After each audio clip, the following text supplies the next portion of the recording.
Сәлем достар, сіздермен бірге Нұргүл, менің каналыма қош келдіңіздер. Бүгін сіздермен қоржықтың рецептімен бөліскім келеді. Ол үшін видеоны соңына дейін қарап, жасап көрсеңіздер болады.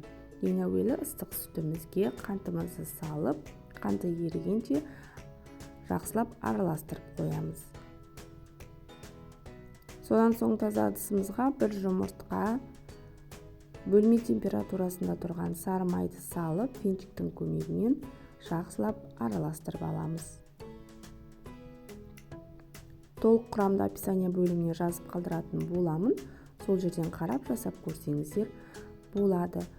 Содан соң алдын ала дайындап қойған сүтімізді құйып, жақсылап біркелкі болғанша араластырып аламыз. Содан соң 1,5 шай қасық қопсытқыш салып араластырамыз.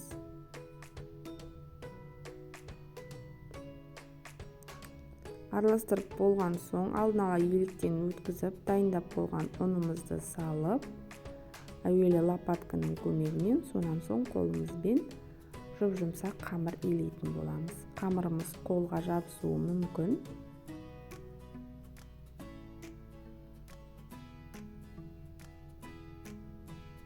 Қамырымыз жұмсақ болып шығады. Осындай қамырымыз дайын болып қалды. Қолға жабысатын жұмсақ қамыр шығады. Сонан соң қамырымызды пакетке салып, жарты сағатқа тоңазытқышқа қойып қоямыз. Міне біздің қамырымыз дайын болды. Енді оны ұн сепе отырып жайып аламыз.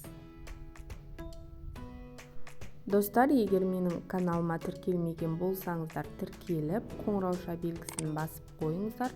Алдағы уақытта сіздермен түрлі пайдалы, қолжетімді рецепттермен бөлісетін боламын. Және менің каналымда түрлі пайдалы рецепттер бар, кіріп қарап көрсеңіздер болады.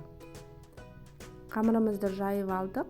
Енді дөңгелек формамен немесе мен сияқты осылай ыдыстың көмегімен кесіп дайындап аламыз. Артық қалған қамырларымызды қайта алып, жайып, тағы да дөңгелетіп, кесіп, қоржық формасын шығарып алатын боламыз.